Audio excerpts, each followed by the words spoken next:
السلام علیکم ورحمۃ اللہ وبرکاتہ۔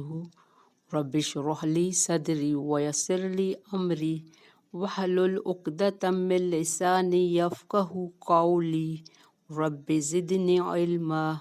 اللہم فقہنا فی الدین، اللہم توفیقی الا باللہ، اللہم انی اسألک علما نافعا رزقا طیبا عملا متقبلا، آمین الہی آمین۔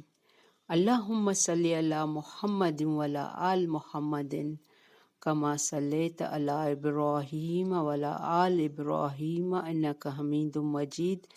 اللہم بارک علی محمد وعلی آل محمد کما بارکت علی ابراہیم وعلی آل ابراہیم انک حمید مجید۔ سیدنا ابو ہریرہ رضی اللہ سے روایت ہے، نبی کریم صلی اللہ علیہ وآلہ وسلم نے اپنے رب عز و جل سے روایت کرتے ہوئے فرمایا، کسی بندے نے گناہ کیا، پھر کہا اللہم اغفر لی ذنبی، اے اللہ میرے گناہ کو معاف فرما دے، تو اللہ تبارک و تعالی نے فرمایا میرے بندے نے گناہ کیا، پس وہ جانتا ہے کہ اس کا رب گناہ کو معاف بھی فرماتا ہے اور گناہ پر گرفت بھی کرتا ہے۔ یہ صحیح مسلم کی روایت ہے۔ تو ہم نے کیا سیکھا؟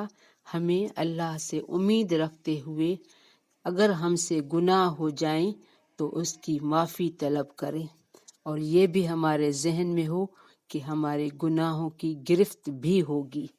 بارک اللہ فی۔ آج کی تجوید اسٹارٹ کر رہے ہیں۔ آج ہمیں ایک نیا حکم مل رہا ہے، تو انشاءاللہ پیر تجوید: اعوذ باللہ من الشیطان الرجیم، بسم اللہ الرحمن الرحیم۔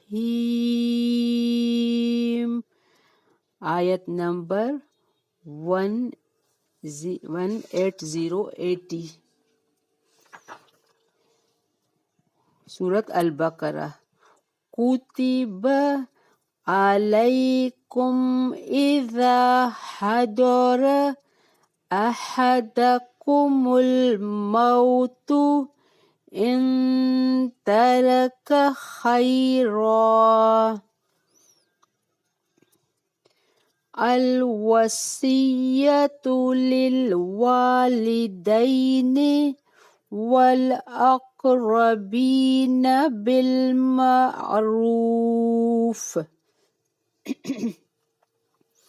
حقا علی المتقین، فمن بدلہ بعد ما سمعہ فإنما اسمہ علی الذین یبدلونہ،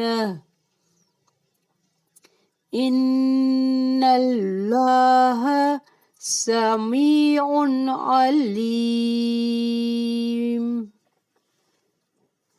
فمن خاف، یہاں اخفا نہیں ہوگا کیونکہ خواہ حروف حلقی ہے۔ فمن، نون کو واضح کریں گے۔ اب یہ خاف مم موسن، تو یہ بھی آپ ذہن میں رکھیں کہ جب شد سے پہلے جزم والا لفظ آئے گا تو ہم اس کو ختم کر دیں گے، فنش۔ مم موسن، اب یہ نون جو آئے بہت سے لوگ من موسن کر کے پڑھتے ہیں، میں بچوں کو پڑھاتی ہوں، بچوں بڑوں کو، تو اکثر وہ شد میں اور یہ جزم والے لفظ میں غلطی کرتے ہیں۔ سمجھا کے بیٹھی ہوں، میں نے اپنے رولز میں بھی بتایا تھا، تو شد سے پہلے جزم والے لفظ کو ختم کریں گے، اس کو نہیں اپلائی کریں گے۔ مم موسن، دوبارہ پڑھتے ہیں، فمن خاف من موسن جنفا او اثما۔ اب ہم یہاں اسٹاپ عارضی کر رہے ہیں، اسما کہا، اب دوبارہ اسمن فاصلح بینہم فلا اثم علیہ ان اللہ غفور رحیم۔ بارک اللہ فی۔ ہم یہاں اسٹاپ کر رہے ہیں۔ تو یہاں ہمیں وصیت کے بارے میں احکام مل رہے ہیں۔ وصیت ایک سمجھو تاکید ہے، یہاں یہ بھی فرض کے درجے میں ہے، جہاں ہمیں لکھا ہوا ملے کہ کتب علیکم، لکھ دیا کیا، تاکید یہ فرض ہے۔ اذا حضر احدکم الموت، جب آ جائے، حضر آ جائے، احدکم الموت، تم میں سے کسی ایک کو موت، ان ترک خیرا، اگر وہ چھوڑ جائے مال کو، ترک مانا جو ترکے میں چھوڑ جاتا ہے، ترک خیرا، خیر مانا بھلائی، مال جو بھی وہ چھوڑ کے جا رہا ہے، الوصیت، وصیت کرنا، للوالدین، والدین کے لیے، والاقربین، اور قرابت داروں کے لیے۔ اقربین اسم تفضیل ہے، اقربین، بالمعروف، بھلے طریقے سے، معروف طریقے سے، حقاً علی المتقین، یہ حق ہے اوپر متقی لوگوں کے، یعنی جو نیک ہیں، جو اللہ کے قانون کی، اللہ کے احکام کی پابندی کرتے۔ اب متقی کون ہوتے ہیں؟ یہ متقی جنت کے حقدار ہوتے ہیں، جن کو پتہ ہوتا ہے کہ ہم اللہ کے کام میں نافرمانی کریں گے تو ہم سے پوچھ ہوگی۔ تو متقی ہمیشہ، اللہ نے کہا ہے فمن خاف، جو اللہ سے ڈرا تو اس کے لیے 2 باغ ہیں، وَأَمَّا مَنْ خَافَ مَقَامَ رَبِّهِ وَنَهَى النَّفْسَ عَنِ الْهَوَىٰ فَإِنَّ الْجَنَّةَ هِيَ الْمَأْوَىٰ۔ نازیات 41۔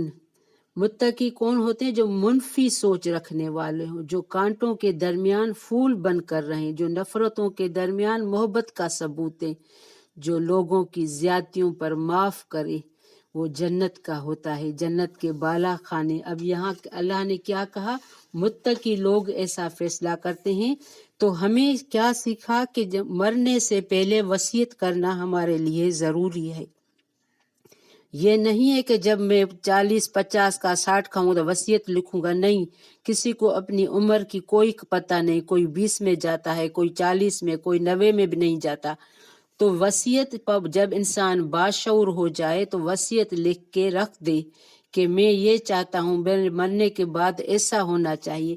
اب یہ جو آیت آئی ہے یہ ہماری وراثت سے پہلے آیت تھی، اب یہ آیت منسوخ ہے، پہلے رشتہ داروں کا حصہ تھا، اب یہ حصہ اللہ نے قرآن میں جو قانون کے مطابق لکھا ہے بس اب وہی ہوگا۔ فمن بدلہ، تو جو کوئی بدل دے اس سے، بعد ما سمع، بعد اس کے جو اس نے سنا۔ اب جو کوئی بندہ وصیت کر کے لکھ کے گیا ہے یا کچھ بھی کہہ کے گیا ہے، اب جس نے یہ وصیت سنی، پڑھی، فَإِنَّمَا اسْمُهُ عَلَى الَّذِينَ يُبَدِّلُونَ، تو بے شک اسمہ، گناہ اس کا اوپر ہے اس کے، عَلَى الَّذِينَ يُبَدِّلُونَهُ، جو بدل دیتے ہیں اس سے۔ اب دیکھو کو کچھ مرنے والے نے کہا کہ میرے ماں باپ کو اتنا حصہ دینا میرے مرنے کے بعد، اب اگر اس کی بیوی اس کو بدل دیتی ہے، یا مرنے والے نے لکھا ہے کہ میرے بیوی کو اتنا اتنا حصہ دینا، اگر ماں باپ کوئی ظالم ہے اس کو بدل دیتے ہیں، یا لڑکی کے بھائی یا کوئی اور وارث جو اس کو بدل دیتا ہے، تو کیا لکھا ہے؟ ما سمعہ، جو اس نے سنا، فإنما اسمہ، تو گناہ اس کا، الذین اس پر ہے، یبدلونہ، جو بدل دیتے ہیں اس سے۔ ان اللہ سمیع علیم، بے شک اللہ خوب سننے والا ہے، خوب جاننے والا ہے۔ یعنی تم لوگ جو بھی کر رہے ہو، جو کہتے ہو، سنتے ہو، اگر اس میں ہیر پھیر کرے گو تو یہ جان لو کہ اللہ خوب سننے والا، جاننے والا ہے، اور ہر چیز پر قادر ہے، تم سے پکڑ کر سکتا ہے۔